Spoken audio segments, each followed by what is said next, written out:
Buenos días a todos. Bueno, como ya lo comentó Montse, hoy vamos a hablar de ciberhigiene, estos hábitos que hemos visto en la práctica que reducen hasta el 80% de los incidentes. No vamos a hablar, como ya lo dijo ella, de temas tecnológicos, sino de estos hábitos que cuando faltan se terminan convirtiendo en esos ataques de ransomware exitosos, esos accesos indebidos o un incidente que se repite y se repite y se repite. Entonces vamos a platicar de esto.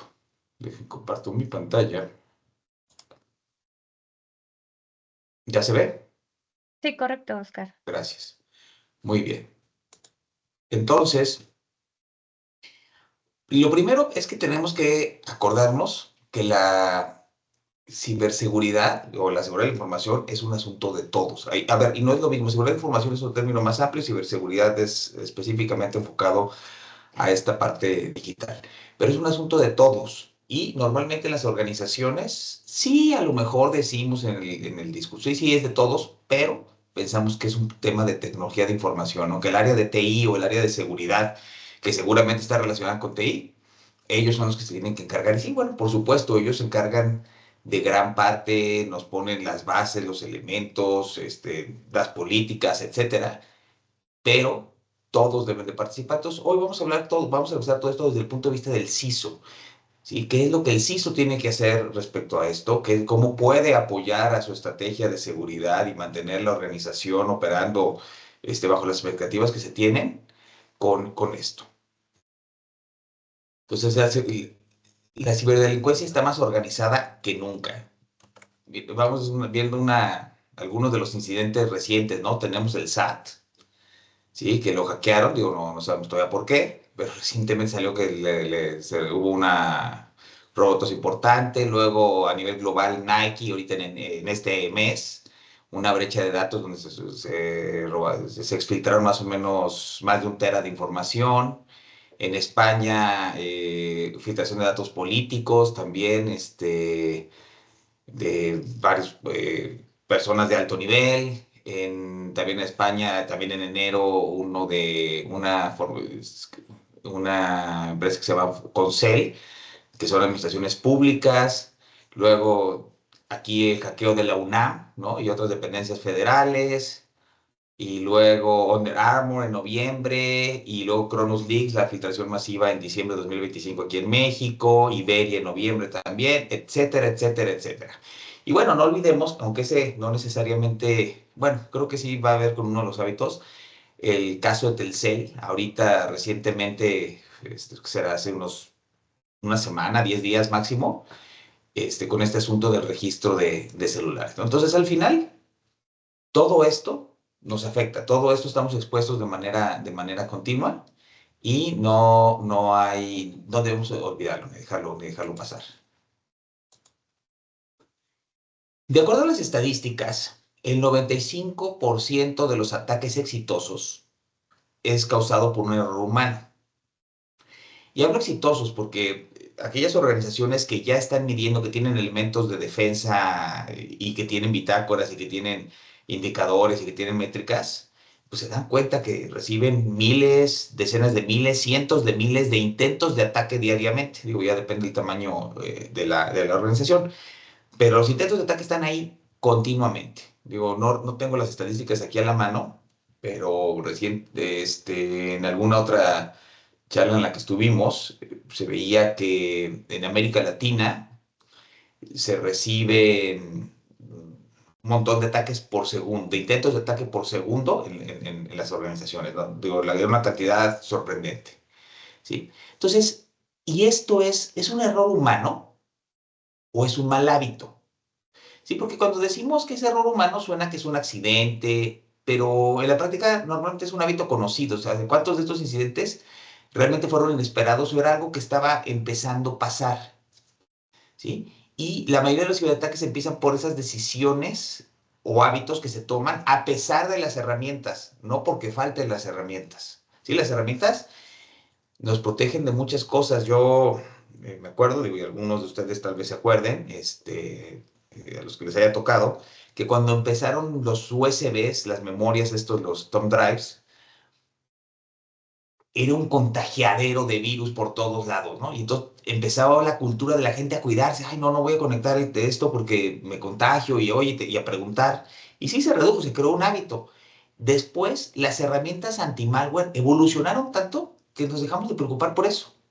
Bueno, y también creció el correo y otras cosas. Entonces la forma de pasarnos archivos había otros métodos, ¿no? Pero de todos modos se perdió mucho esa costumbre, porque nos acostumbramos a que la herramienta era tan buena, o sea, dio un salto se hizo tan poderosa que nos pudimos olvidar del hábito. Y hoy en día, pues no podemos, no es posible. Entonces hay que asegurarnos que a pesar de todas las precauciones que tomamos y todas las medidas de seguridad que tomamos, la gente tenga esa cultura de cuidarse, de protegerse, como lo tiene para la salud, como lo tiene para la seguridad personal cuando anda en la calle, de esa misma manera.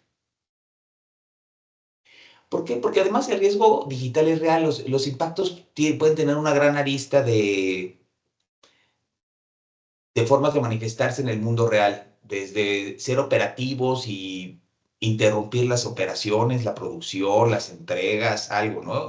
Ser operativos, ser tecnológicos, se cayó el sistema, se corrompió la información, se perdió, ya hubo una fuga de información y nos afectó reputacionalmente, no dimos un mal servicio a unos clientes y se volvió viral.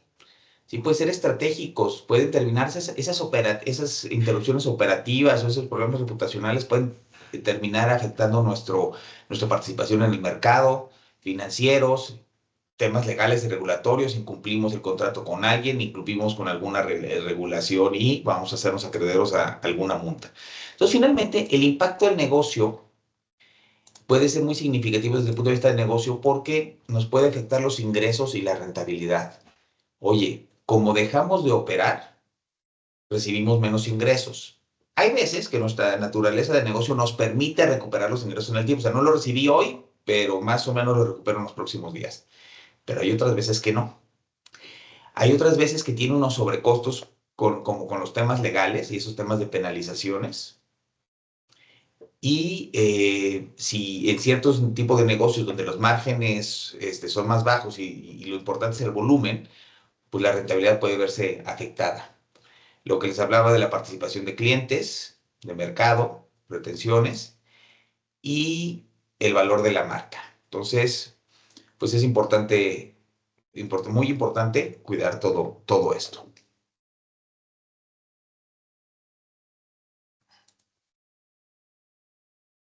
Hay un mito, ¿no? Y sobre todo, creo que es prevalente en todos los ámbitos, en todas las áreas, pero incluso en las áreas de seguridad de información o ciberseguridad, pero creo que todavía se va más hacia los tomadores de decisiones. Oye, ¿por qué no compramos otra herramienta? ¿Qué podemos poner para solucionar esto? ¿No? Temas que tienen que ver con las políticas, más compartir contraseñas.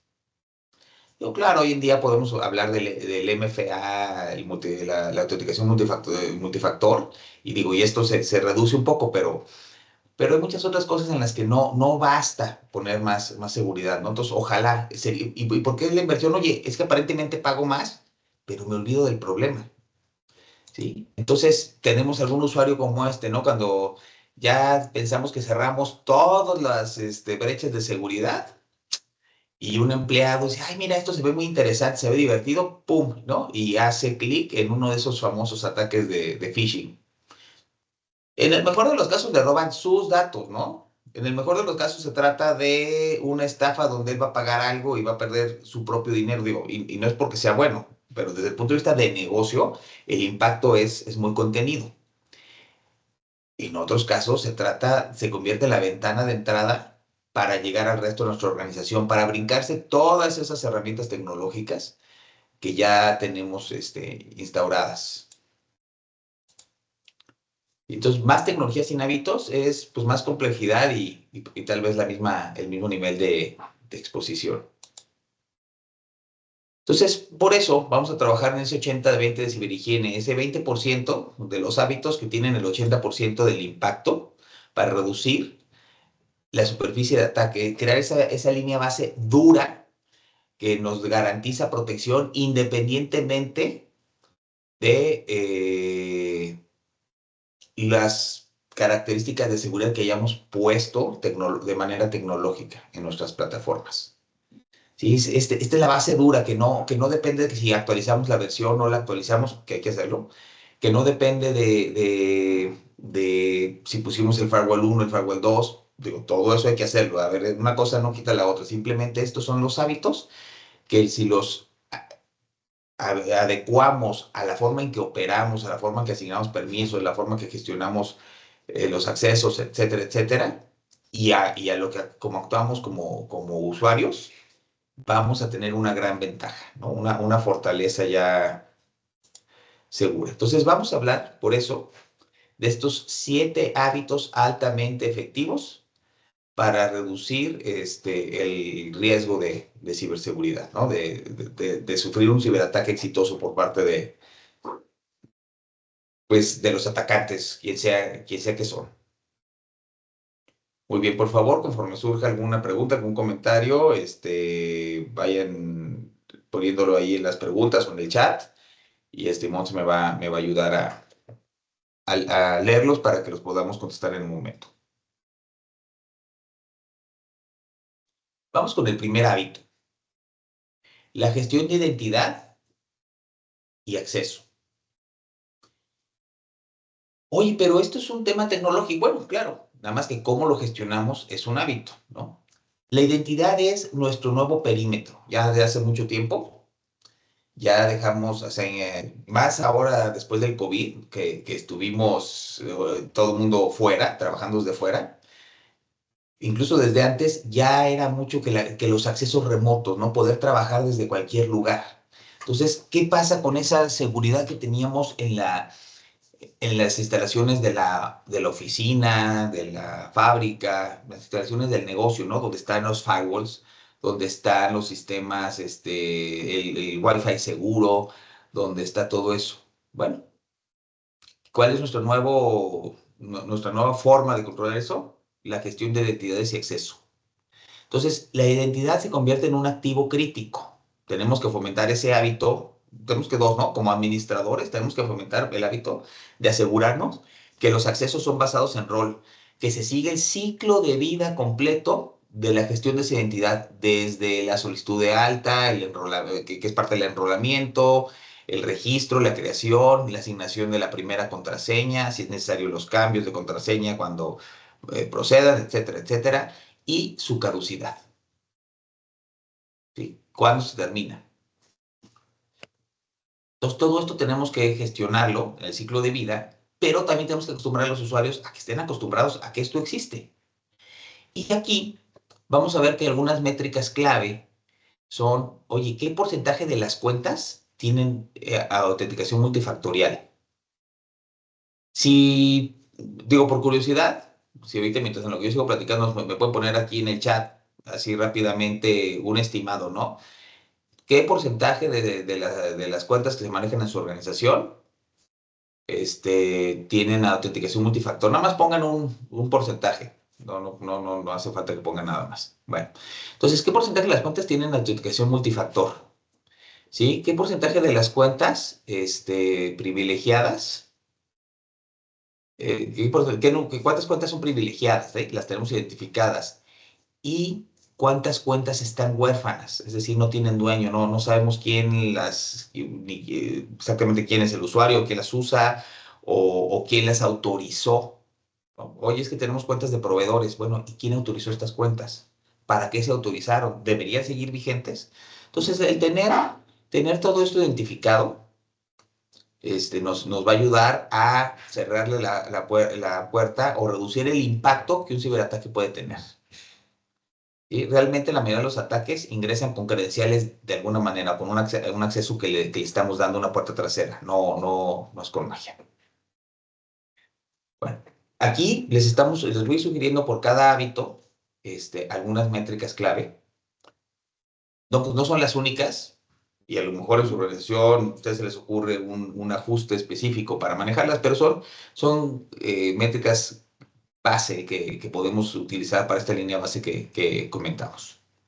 Siguiendo con esta parte de la gestión de identidades, pues viene el tema de multifactor y contraseñas robustas.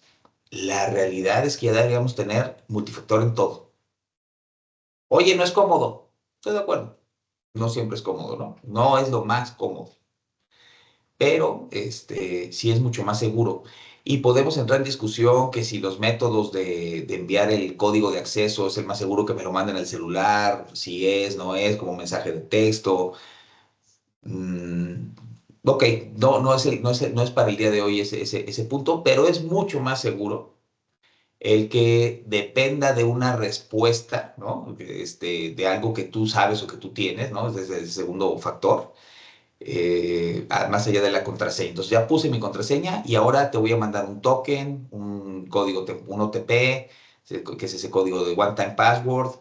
Te voy a mandar un challenge, ¿no? Todavía más robusto, etcétera. Entonces, ya son controles principales que deben convertirse en la cultura de la organización, es decir, se lo ponemos a todo, y en la cultura de los usuarios de considerar pues, que así es, ¿no? Y que así deben manejar sus cuentas.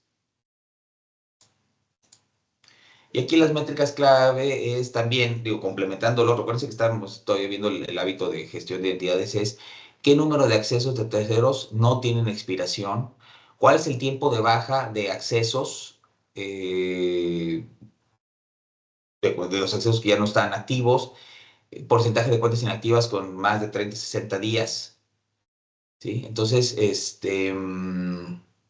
cuentas que tienen excepción y no tienen multifactor.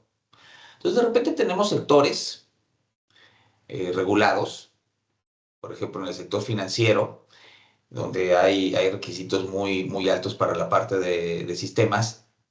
Y aunque me voy a adelantar un poquito, estas plataformas que a lo mejor están bastante controladas, tienen acceso de terceros, de alguna manera tienen proveedores o tienen sistemas complementarios a su plataforma, etcétera, que tienen acceso.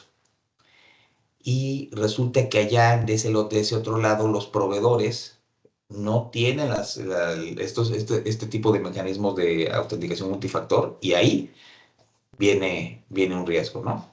Entonces, la autenticación multifactor debe ser al menos para todo lo que sea que tengamos identificado como crítico y para aquellos recursos clave, ¿no? Aquellos recursos que tienen acceso muy amplio a la información, que tienen acceso a la información más sensible, pues la gente de capital humano, por ejemplo, dirección, ¿no? Dirección financiera, dirección de operaciones, etcétera. Todas esas personas, todos estos perfiles que tienen acceso a lo más alto, ¿sí? Entonces, bueno, hay que considerarlo. Montse, adelante. Gracias, Oscar. Tenemos una respuesta sobre la cuenta multifactor Ajá, de Silvia y dice que un 60% ellos. perfecto, muchas gracias, Silvia. Bueno, pues es un porcentaje alto y es más de la mitad.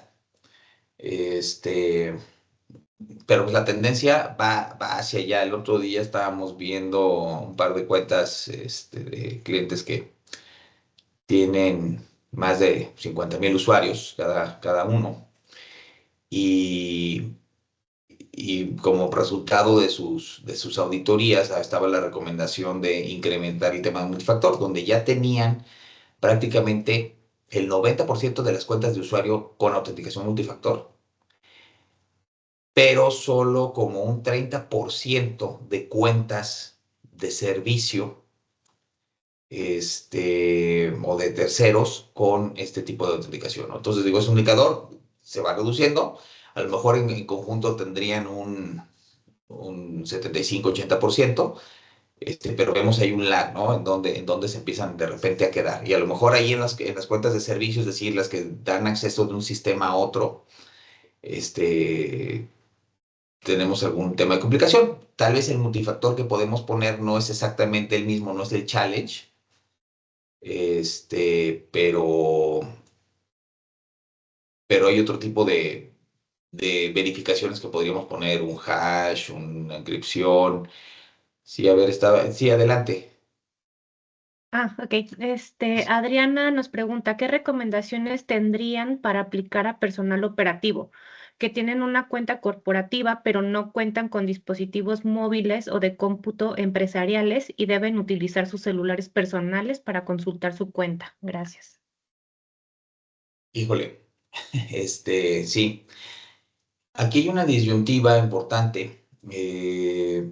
Depende de qué nivel de acceso tienen. Yo me imagino que no tienen un acceso muy privilegiado ni muy profundo al sistema, ¿no? A lo mejor consulta de ciertas transacciones o registro de ciertas transacciones. Me imagino que es limitado. Igual no tener un equipo de la organización, supongo que no tienen un uso intensivo, ¿no? De eso, supongo.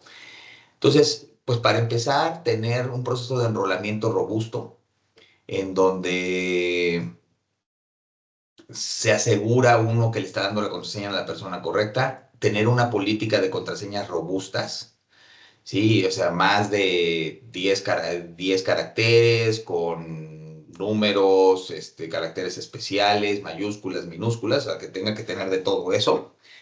Este, y en mi punto de vista, ya no necesitamos necesariamente que expire la contraseña cada rato, ¿no? Digo, ya también desde el punto de vista del NIST, pero sino tener una contraseña robusta o incluso fomentar el uso de frases. Ahora, si es posible y es factible, pues así como ya están usando acceso desde su dispositivo, a lo mejor podemos usar algún tipo de autenticador como el de Microsoft Authenticator o de la plataforma que estén utilizando, que les va a poner un challenge cada vez que se quieran conectar y eso nos va a dar mucha robustez.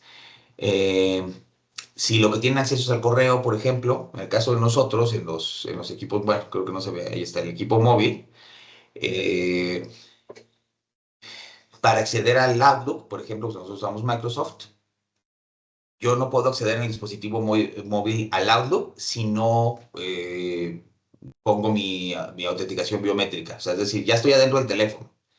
Quiero abrir Outlook o quiero abrir Teams o quiero abrir SharePoint y me pide mi autenticación biométrica, ¿no? Porque son las políticas que enviamos. Entonces sería una combinación de contraseñas robustas, enrolamiento y, muy importante, lo que habíamos dicho en la anterior, el tema de caducidad, ¿no? Como estos operadores, cada cuánto tiempo tenemos que recertificar, revalidar su acceso. Eso es lo que creo que podemos hacer, Silvia. Bueno, o, perdón, no sé, ya no recuerdo ahorita, Cristina, ¿no? Adriana. Adriana, disculpa. Bueno, ok, continuemos. Mínimo privilegio. Este es el segundo hábito. El acceso excesivo es como una deuda invisible que vamos acumulando. El nivel de privilegio define el tamaño del incidente. ¿Sí? Si yo tengo poquito acceso y vulneraron mi acceso, pues bueno, pues van a tener acceso a pocas cosas. Pero si yo tengo acceso a todo y tengo todos los permisos,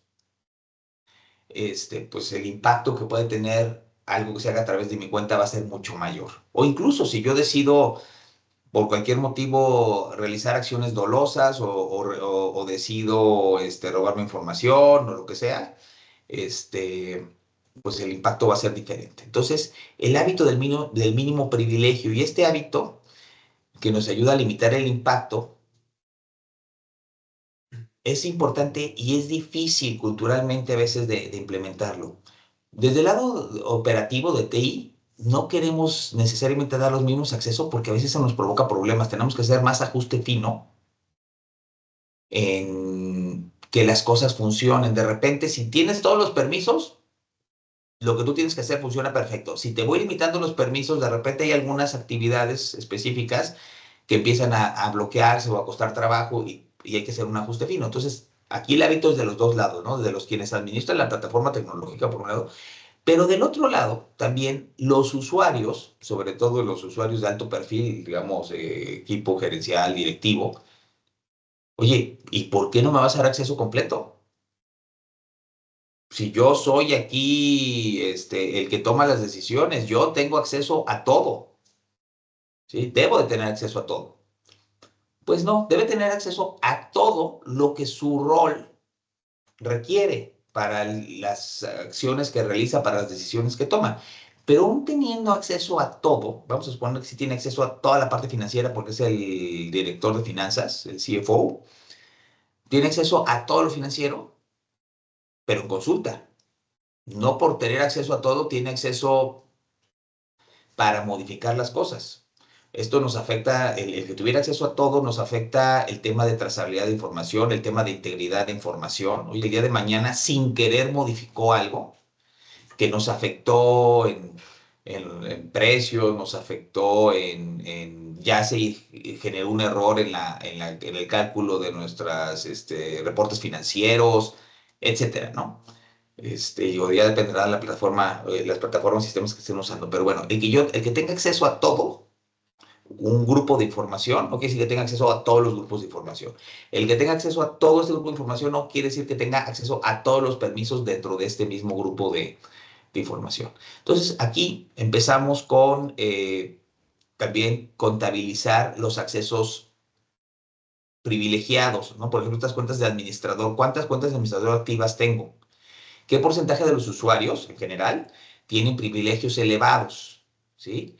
¿Y qué porcentaje de estos tienen caducidad?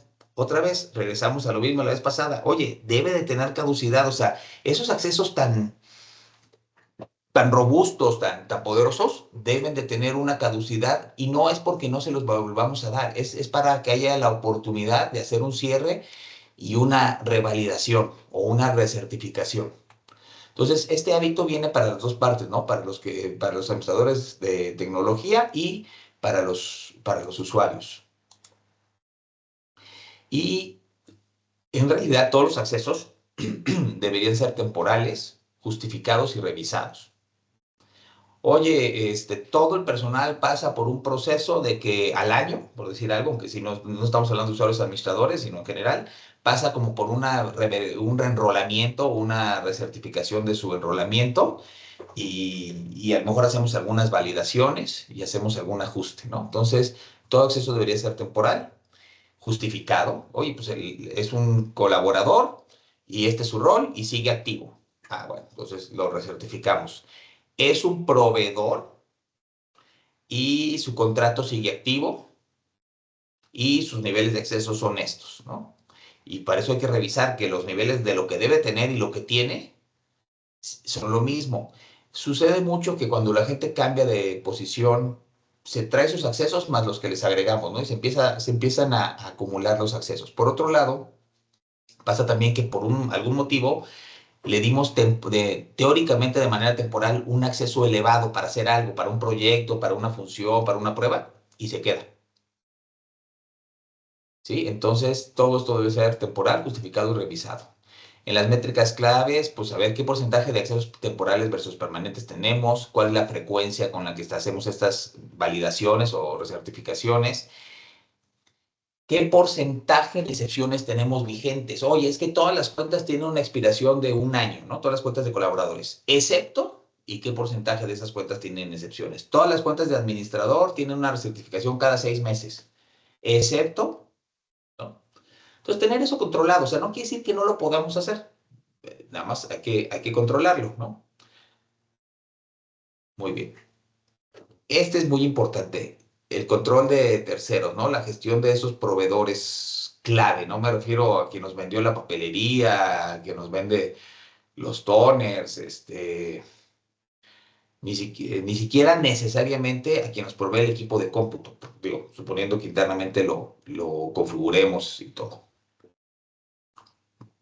Sino otros proveedores clave que tienen acceso a las plataformas tecnológicas y que pueden incidir en su confiabilidad, en su operación, etcétera. Entonces, ese proveedor o esos proveedores que están involucrados en la manufactura, a lo mejor ni siquiera es que tengan acceso directo, no son proveedores de tecnología. Si somos una empresa de manufactura y tenemos proveedores que pueden estar consultando nuestro sistema de inventario y ellos mismos proponen y suben preparan las órdenes de compra para que sean autorizadas, etcétera, se encargan del surtimiento, se pueden realizar transacciones de nuestra plataforma. Hay que tener mucho cuidado porque a lo mejor tenemos todos nosotros, la verdad, muy bien, muy robusto.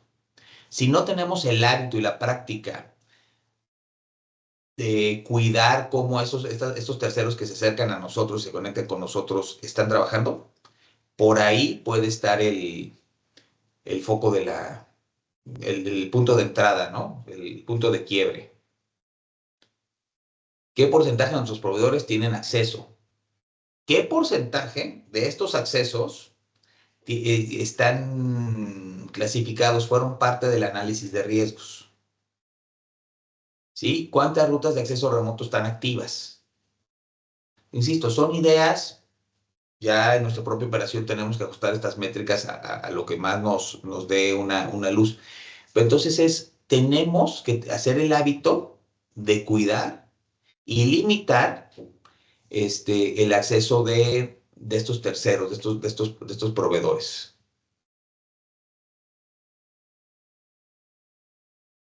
Entonces, aquí lo que se recomienda es tener un inventario de estos accesos terceros, procurar que el acceso de estos terceros tenga autenticación multifactor, que tenga una caducidad y que estemos monitoreando esas cuentas.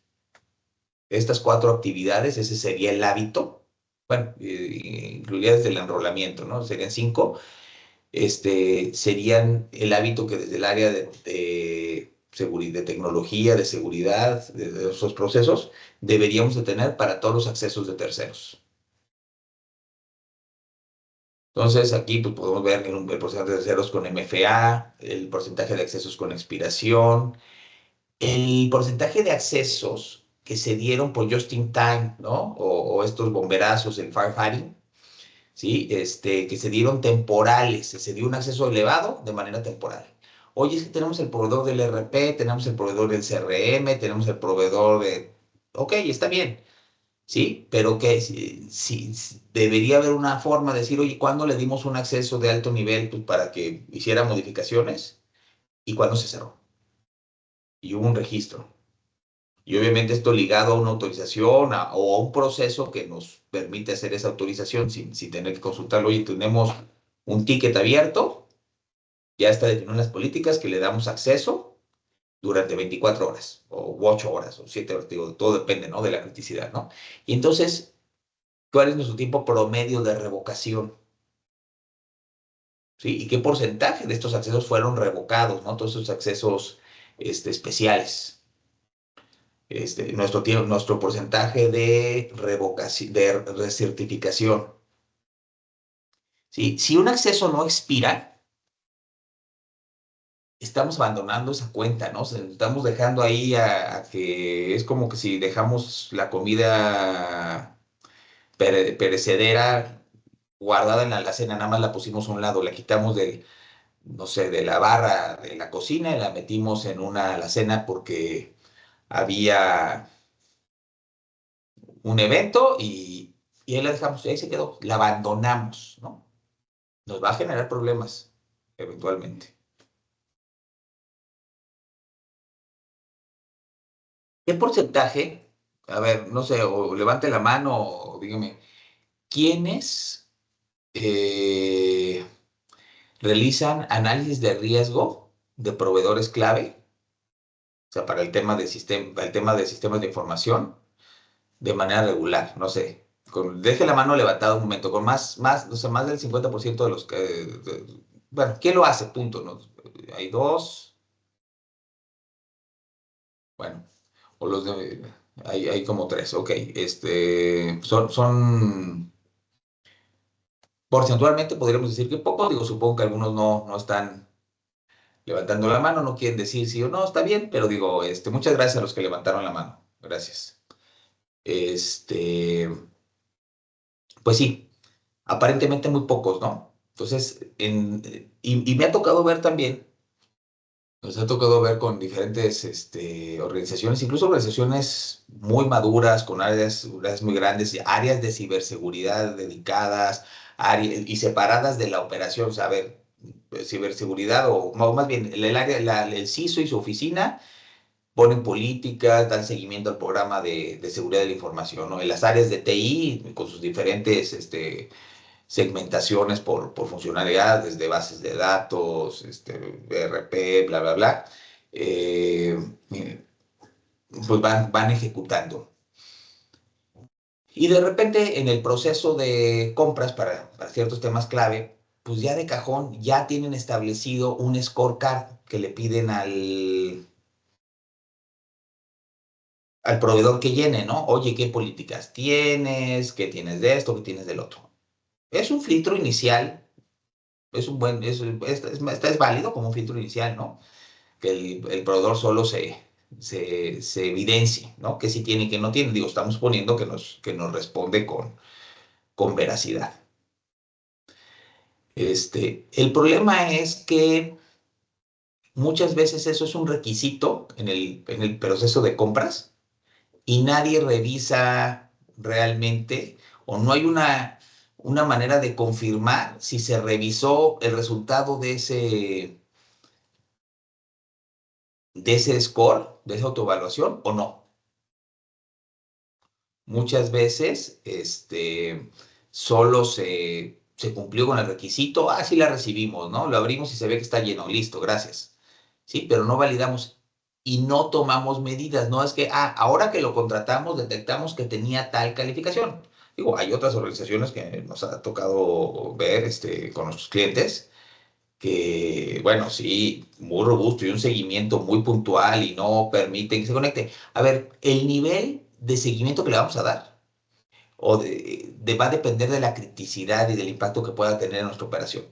Pero si ya fue un requisito tener eso, pues yo creo que debería haber un inventario. Oye, a tal proveedor le mandamos un cuestionario, una autoevaluación. Si nos respondió, ¿no? ¿Cuándo fue la última vez que nos respondió? ¿Qué calificación sacó?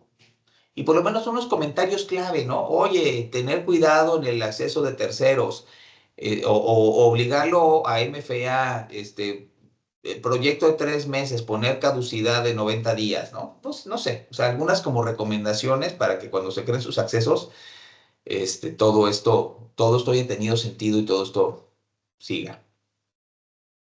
Entonces, son hábitos que vamos generando. Digo, no todos son para los usuarios, pero si todo esto lo vamos haciendo como, oye, siempre lo tenemos que hacer, siempre lo tenemos que hacer, con las medidas que tengamos, pero siempre lo estamos siguiendo, vamos a reducir mucho la superficie de ataque. El cuarto hábito, y no puede quedar fuera, es el tema de ingeniería social. O sea, esto no se decrece, ¿no? Cada vez está siendo más creativo, ya se utiliza inteligencia artificial para hacer videos, audios, documentos, pantallas, de manera muy dinámica.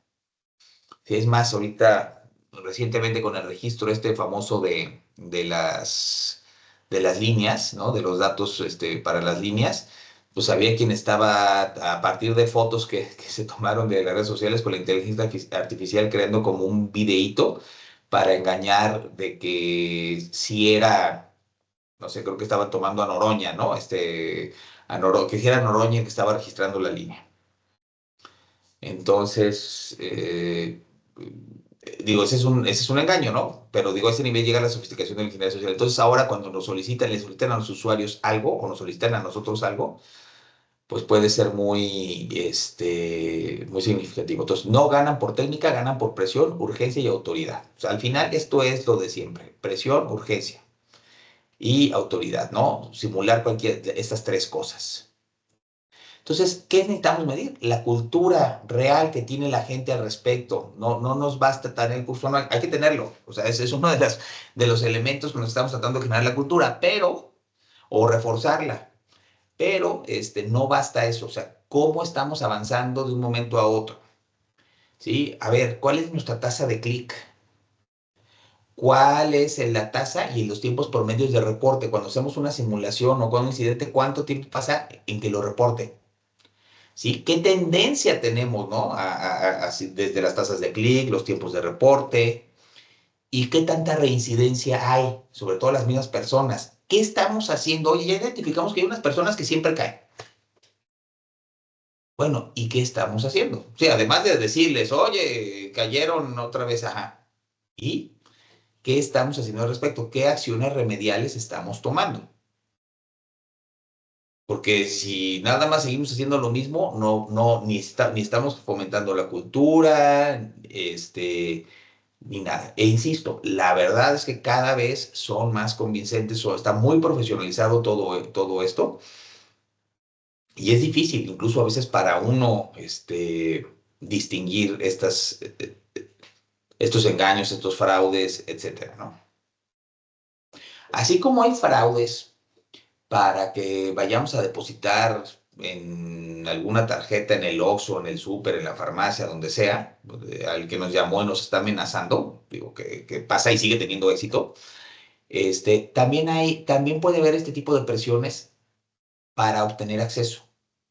Entonces hay que crear esa cultura. ¿Qué pasa si yo soy un usuario de una empresa de alto perfil, o que pudiera ser interesante para el crimen organizado, de alguna manera? ¿Qué protocolos existen para que nuestros usuarios puedan reportar este tipo de llamadas? ¿Qué entrenamiento les hemos dado?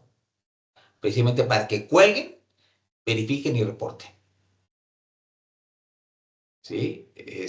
La verdad es que la gente no cae porque no sea inteligente, no cae porque no sepa, cae porque el ataque está diseñado a vulnerar y presionar todos esos botones que nos generan ansiedad, estrés, las ganas de ayudar, etcétera. Todo eso, para eso está diseñado y entonces la única opción es colgar, si es vía phishing, ¿no? Con el teléfono, cerrar la solicitud, si es el correo electrónico en la página web, etcétera, verificar y reportar.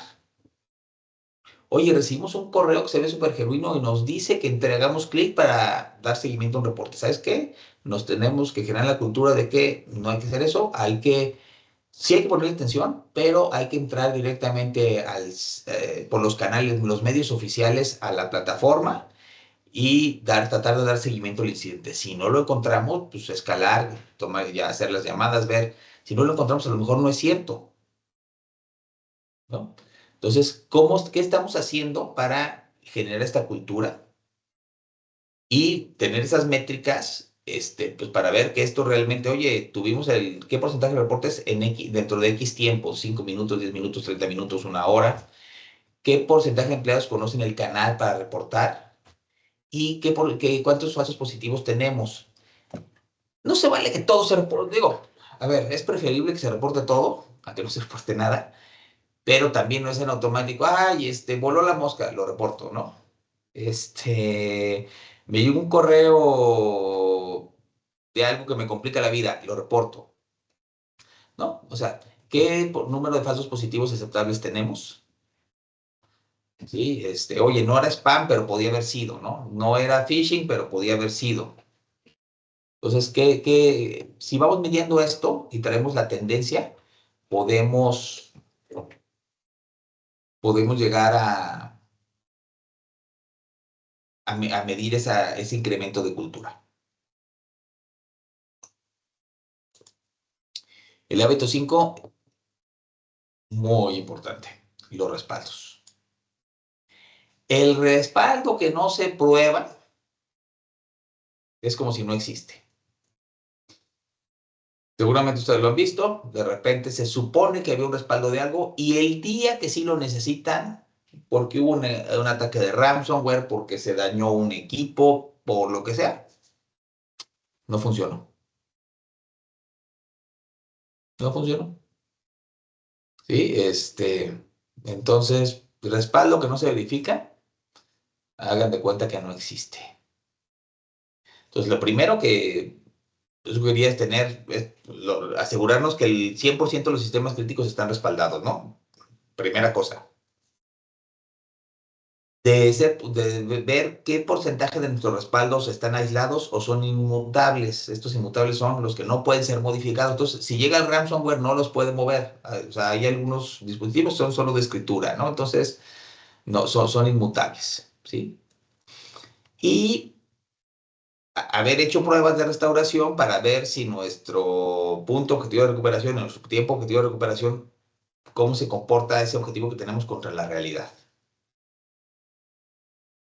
Entonces, los respaldos son clave para la conservación de la información, para la integridad de la información en caso de una falla o de un ataque, y para la recuperación de operaciones en caso de un incidente disruptivo. Entonces, es un elemento muy básico y todo el mundo, sí, ya lo tengo respaldado. Pero ¿cuántas veces no tenemos que la gente estaba trabajando y por el motivo que sea, luego no hay una explicación, ¿no? Se les hace fácil y están trabajando las cosas en documentos que están locales en su computadora, no en las carpetas que se sincronizan, ¿no? Porque antes yo lo entiendo, no era más difícil. Pues tenía que trabajar en el disco web, no, ahora ya puedo definir qué plataformas que tengo en el equipo quiero que se respalden y todo lo que está ahí adentro, ¿no? Que estén sincronizadas. Y de todos modos, nos encontramos seguido que hay cosas que están fuera. Entonces hay que crear esa cultura de, uno, que todo lo importante sea respaldable y probar los respaldos y asegurarnos que todo lo importante está respaldado, ¿no? Y que esos respaldos funcionan. Entonces, adelante, Monse. Gracias. Tenemos una pregunta. ¿Cada cuánto debería probarse las restauraciones?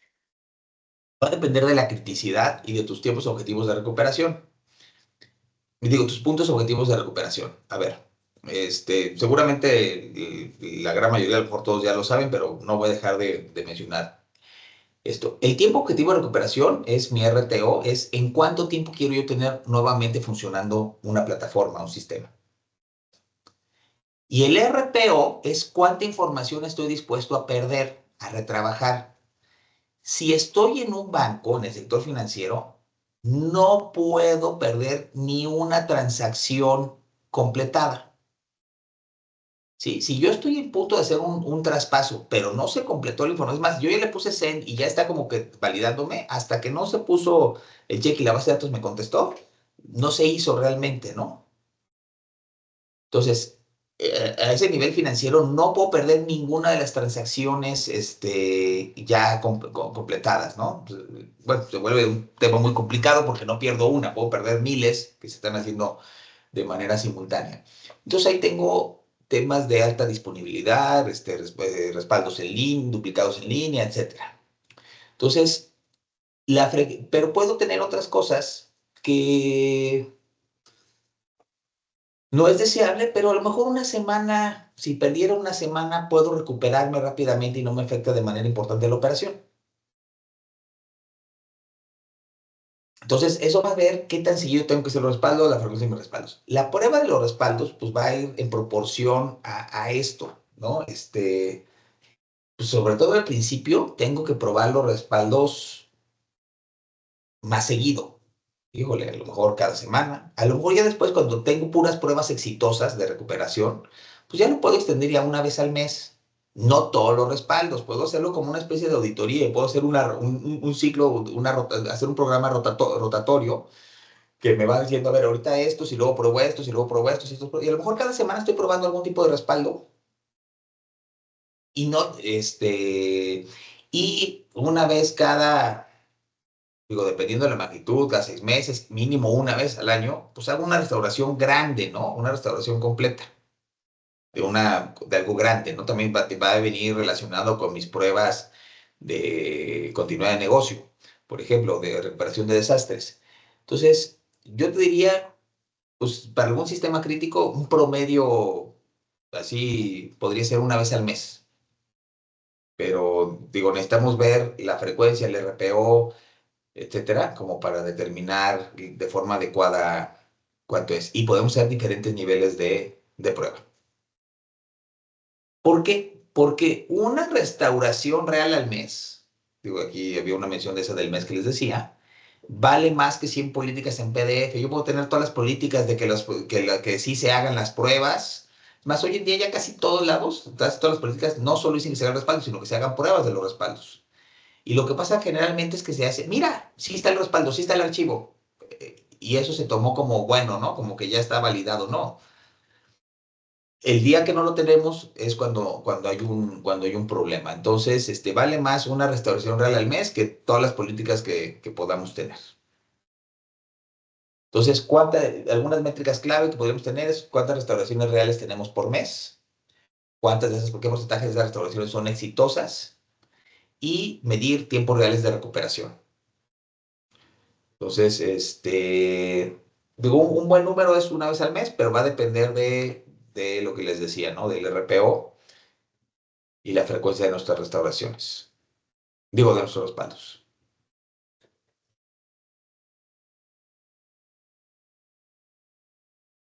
Parches. Qué lata, ¿no? Este asunto de los parches. De repente abrimos nuestro equipo y justo cuando queremos hacer algo nos avisa que se quiere actualizar. Digo, y esto es a nivel usuario.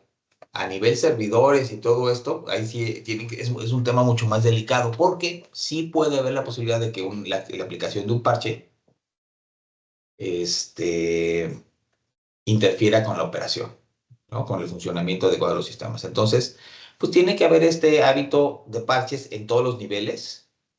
Recordemos que un parche de seguridad, de esos que se publican de vulnerabilidad de día cero, el tiempo que pase sin que lo apliquemos o tomemos medidas complementarias, pues es igual a un tiempo que dejamos una puerta abierta, una puerta sin llave, se nos olvidó, nos estacionamos en una zona muy concurrida y se nos olvidó poner el seguro del coche.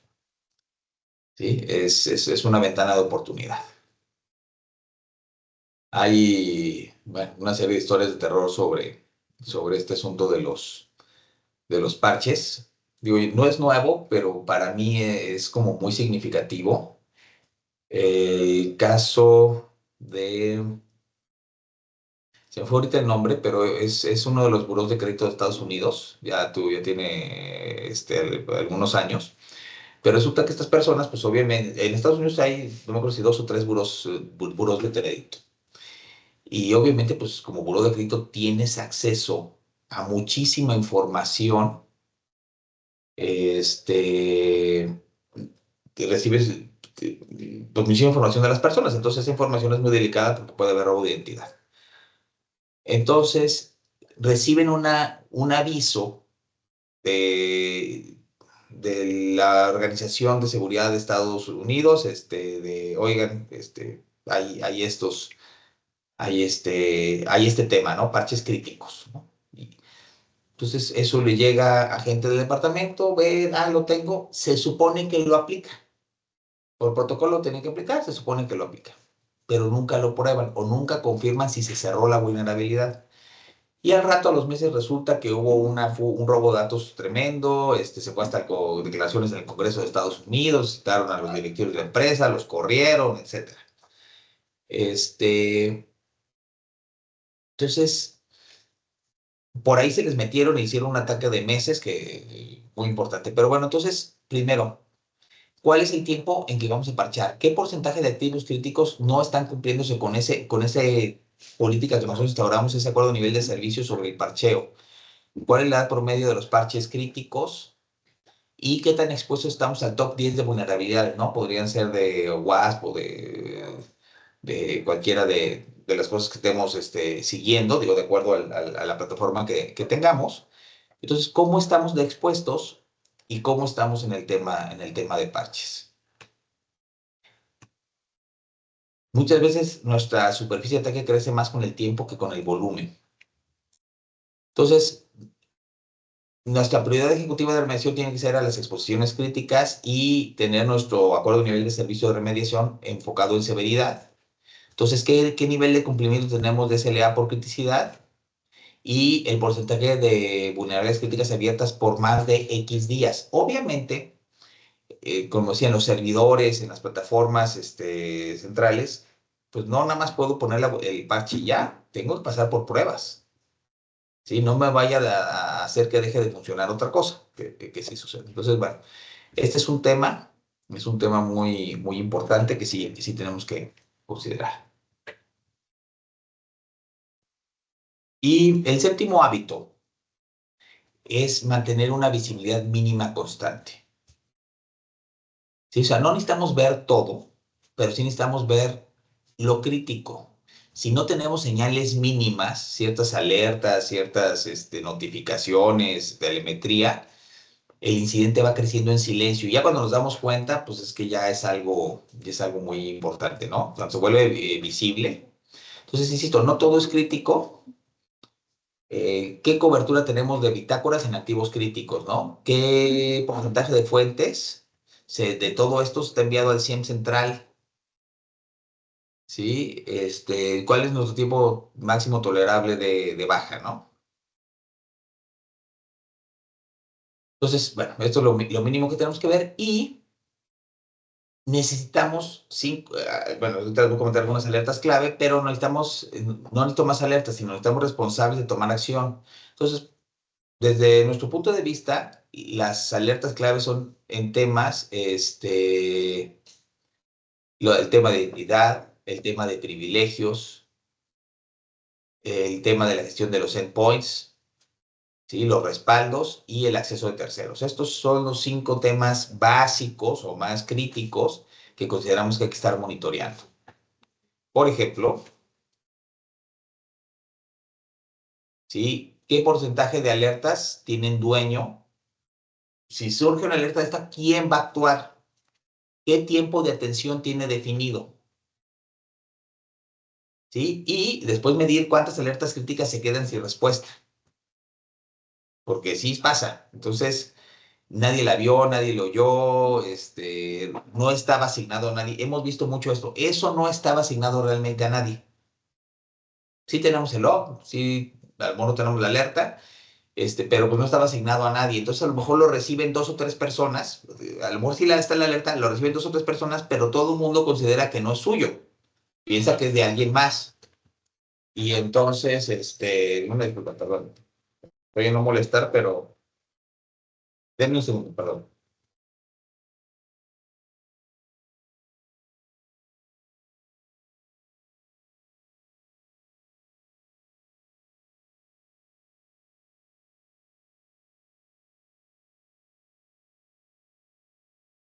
Una disculpa. Pero miren, digo, de estas cosas, ¿no? Tengo el celular de no molestar ahorita, pero pues sí tengo ciertos elementos, no sé, ciertas personas que si me llaman, pues más vale contestar, no vaya a ser un tema de una emergencia que luego uno se arrepiente de no haber atendido. Bueno, en fin. Entonces, sí nos ha tocado ver que un incidente creció, sí hubo un aviso de una alerta, pero insisto, no era de nadie. Entonces nadie lo atendió. En una institución financiera bastante grande nos tocó ver cómo llegó una notificación de un problema y le llegó a 3 áreas relacionadas o subáreas, ¿no? Dentro de la estructura de sistemas, y todos, cuando los entendemos, ¿qué pasó? No, pues es que esto no es mío, según yo es de allá, ¿no? Y el de allá decía lo mismo, entonces total nadie lo atendió hasta que se hizo algo importante, ¿no? No fue, por suerte no era un ataque, pero sí era una falla, y bueno, tuvo un impacto grave. Entonces, es muy importante tener responsables, lo que decíamos aquí en la diapositiva anterior, tener responsables y estar visualizando lo crítico, ¿no? Estos son los 7 hábitos. Ahora, nosotros le recomendamos que a nivel CISO tengamos, en función de estas alertas, estas métricas que ustedes definan para cada uno de estos hábitos, un pequeño semáforo, ¿no? Un scorecard de ciberhigiene. ¿Cómo vamos? ¿No? Y algo sencillo. Digo, podemos hacer cosas muy sofisticadas, pero por lo menos tengamos esto que estemos monitoreando de manera continua o periódica. ¿Sí? Oye, ¿qué porcentaje de identidades de MFA sin dueño para identidades? En tema de privilegio mío, porcentaje de accesos con caducidad y revisión. ¿Sí? En el tema de terceros, porcentaje de accesos de terceros sin expiración. Y de acuerdo a un parámetro que tenemos en cada uno, está el nivel del semáforo. ¿Sí? El tema de ingeniería social, el tiempo por medio del reporte, o el tiempo, el número de incidentes, o el número de clics, no sé, ¿no? Pero creo que aquí en el caso de que estamos hablando de cultura, y recordemos, nosotros lo que estamos tratando de ver es, desde el punto de vista del CISO, ¿qué tengo que fomentar que se haga? Porque casi todas estas acciones, toda la ejecución de todo esto, no le toca al CISO, ¿no? Propone, pone los lineamientos, empuja, y en este caso el enfoque es empujar la cultura. Son las áreas tanto los usuarios como los administradores de las plataformas tecnológicas los que tienen que poner en marcha y ejecutar todo este tipo de cosas. Nosotros lo que nos corresponde es poner cuál es la meta dentro de la organización y una vez que es oficial, darle seguimiento. ¿Sí? Ver que se esté cumpliendo. Y digo, y si nos da los datos adecuados, muy bien, y si es necesario, la ajustamos, ¿no? Pero es la forma que podemos nosotros impulsar y medir este tema de la cultura, ¿no? Entonces, en el tema de ingeniería social, bueno, entre el número de clics y el número de promedio de reporte, ¿cuánto se tardan los usuarios en reportar que hubo una situación? En los respaldos, el porcentaje de restauraciones exitosas, ¿no? De sistemas críticos o de acuerdo al itinerario que traigamos. Parches, ¿qué porcentaje de parches críticos están fuera del SLA? Lo mismo, ¿cuántas en las alertas, ¿no? En el monitoreo, ¿qué porcentaje o cantidad de alertas críticas no tienen un dueño asignado? Ahora, cuando yo asigno un dueño, puedo asignar una función, ¿sí? Y si estamos en una operación 24/7, pues es la persona que esté en turno, ¿no? Y tiene que haber un backup, porque si esa persona no está de vacaciones, está enferma, se ganó la lotería, el melate, lo que sea, bueno, X, ¿no? Entonces tiene que haber con escalación, ¿sí? Pero entonces, y este tipo de reporte no se trata de que sea una auditoría, sino es una foto honesta de hábitos, o una foto transparente de los hábitos que están protegiendo las organizaciones, cuáles sí y cuáles no. Y si hoy tenemos focos rojos, no significa que estemos mal, ¿no? Sino que ya sabemos dónde tenemos que actuar y profundizar. Un solo rojo en un tema de identidad, pues puede ser lo suficiente para un incidente grave. No tenemos que arreglar todo al mismo tiempo, tenemos que establecer un baseline y podemos hacer un plan de 30, 60 y 90 días, como para qué es lo que les vamos a sugerir, ¿no? Para robustecer esto. Ahorita yo puse aquí, pues por brevedad, solo una de las métricas clave aquí en, en esta hoja, ¿no? Pero podemos haber escogido por cada uno de los hábitos las métricas clave que más nos convenían y podemos tener 3 o 4 y con esas son las que vemos en nuestro scorecard, ¿no? Por cada uno de los temas. ¿Hasta aquí alguna pregunta, algún comentario? ¿No? Bueno, muy bien. No se preocupen, solo quedan 25 láminas. 2 por cada uno de los minutos que nos quedan, ¿no? A ver, vamos a hablar de este baseline mínimo. Digo, otra vez, esto es lo mínimo desde nuestro punto de vista, de forma general, pero hay que adecuarlo a la organización. Entonces, si nos encontráramos que tenemos algunas cosas en rojo, nosotros sugeriríamos, o por default podríamos sugerir que un baseline mínimo es decir, a ver, en identidades, tengo autenticación multifactor obligatorio, incluyendo terceros, y que toda identidad tiene un dueño asignado. Es decir, si es una identidad de un tercero, el dueño no es ese tercero, no es nuestro proveedor. El dueño es quien adentro autorizó ese acceso, ¿no? Quien adentro solicitó y requiere ese acceso y es quien nos va a decir si ese acceso, si esa función sigue siendo vigente. Entonces tenemos que tener ese dueño asignado. Si es un colaborador, pues a lo mejor es el gerente del área, ¿no? O mientras el mismo colaborador, mientras esté con el contrato vigente. Pero alguien tiene que ser responsable de esa identidad. En el tema de accesos, pues que los accesos privilegiados y temporales estén revisados. Mínimo. ¿Sí? Estamos hablando, este es el baseline mínimo, ¿no? O sea, podemos buscar más cosas, pero este es el mínimo. Del lado de terceros, que tengamos un inventario completo de accesos externos que estemos promocionando y que tengamos una fecha de expiración obligatoria.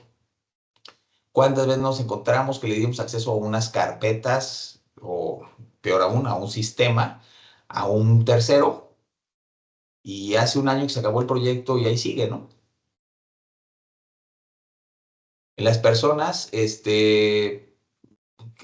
cómo fueron los resultados de la última simulación que hicimos y que conozcan el canal de reporte, ¿no? Que esté muy claro dónde se reporta y cómo se reporta. Insisto, preferimos falsos positivos. Resiliencia. Oye, Sugerimos al menos una restauración probada al mes. Vulnerabilidades, bueno, ¿cuáles o los parches, ¿no? ¿Cuáles son el top 10 de exposición? ¿Cuál es nuestra exposición al top 10 para nuestros sistemas críticos? ¿Y cuál es el SLA que tenemos de atención? Y en visibilidad, pues cuáles son las 5 alertas claras y críticas con su responsable nombrado, ¿no? A ver, esto no es un roadmap para un año o 2 años. Este es un roadmap de higiene que podemos empezar a implementar hoy e ir subiéndole el nivel. Pues este baseline creemos que es algo que se puede trabajar muy rápido, nos va a ayudar a subir el nivel, nos va a ayudar a generar esta cultura de seguridad, de ciberhigiene. Y el siguiente paso lógico no se trata de ir a comprar herramientas, que siempre pueden ayudar y corregir y ayudarnos a atender otras cosas, sino validar que este baseline existe, asignar responsables, empezar a medirlo y ver cómo va evolucionando. ¿Sí? Entonces, por eso pensamos que es un plan de 30, 60, 90 días. Y en ciclos así. Puede ir evolucionando en estos ciclos. Como un bonus, vamos a poner un hábito número 8 ahorita que está tan de moda y con tanto expectativa, ¿no? Con tanta, sí, expectativa el uso de la IA, ¿sí? Y no sé si han visto esos memes, ¿no? Pero dicen, ay, el presupuesto que me dan para ciberseguridad, el presupuesto que me dan si le pongo IA en el título, ¿no? Y bueno, ya se imaginan la diferencia. Entonces, el uso seguro de la IA es muy importante. Yo creo que desde el punto de vista del CISO, tenemos que fomentar que el uso de la IA se dé bajo un modelo de gobernanza y reglas que no contravengan todas las medidas de seguridad que ya tenemos en el resto de la operación. No nos introduce un riesgo nuevo, nos acelera lo que ya existe, ¿no? Este es un acelerador que puede acelerar el riesgo de manera transversal, porque puede afectar identidades, datos, terceros, incluso integridad de información.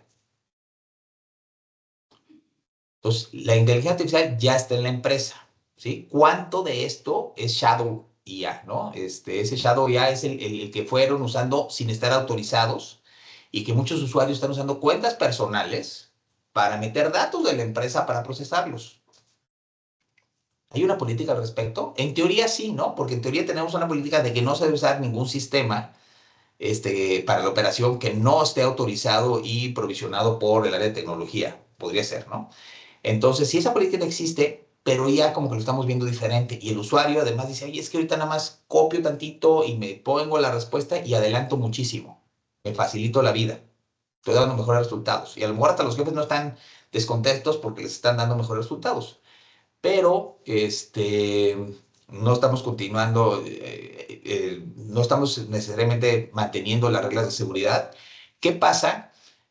Por ejemplo, con todas estas soluciones que toman notas, ¿no? En las juntas. Y mucha gente se conecta y conecta a su asistente para tomar las notas. Y en una gran cantidad de los casos, esa no es una aplicación empresarial. Es una aplicación que el usuario está utilizando para tomar las notas, ¿no? Tiene una versión gratuita. El problema de la versión gratuita, digo, en una sesión como esta no pasa nada. Esta es información que va a ser pública, ¿no? Vamos a poner nosotros un video al respecto. Pero en los otros casos, pues podrían estar tomando datos sensibles o confidenciales de estrategia y esa información ya se volvió parte de la información de entrenamiento del modelo.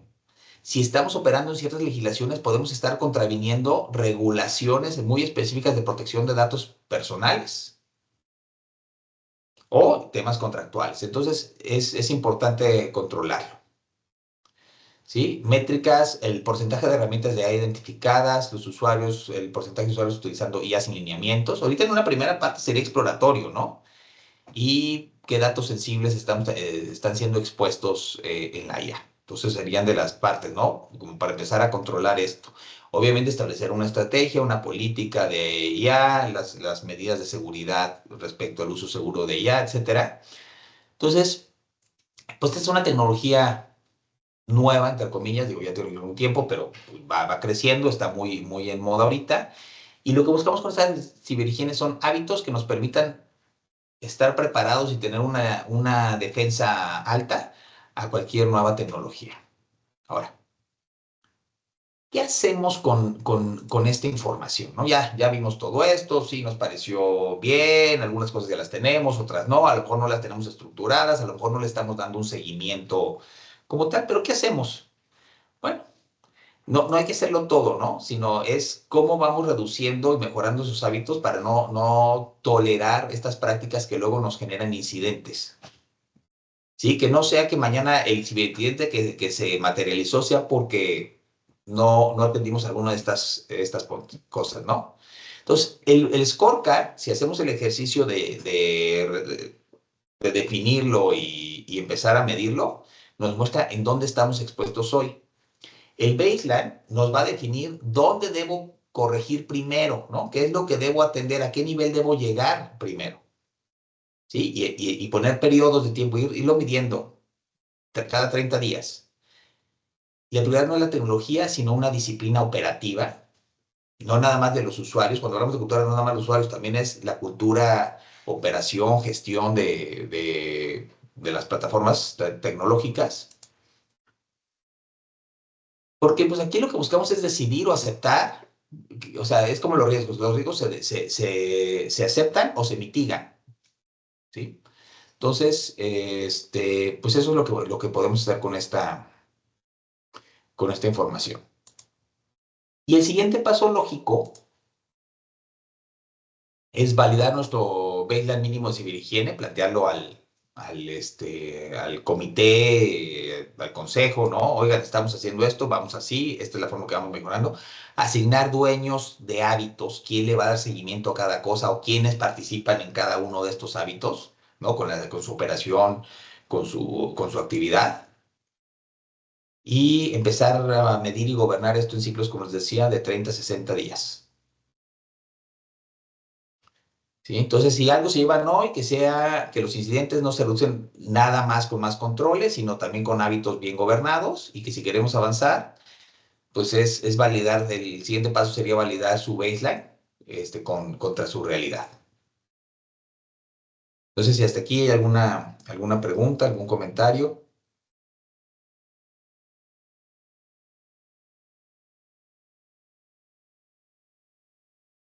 Bueno, yo nada más, pues yo les agradezco. A ver, Adriana, si nos escribes, por favor, tu pregunta, no sé cómo dar acceso. A ver, déjame ver si puedo darte voz, pero yo no tengo. A ver, aquí está, chat.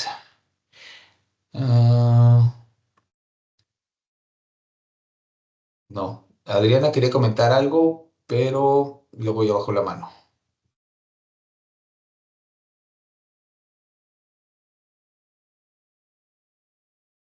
Ok, bueno, pues si no hay algo, pues les queremos mucho agradecer su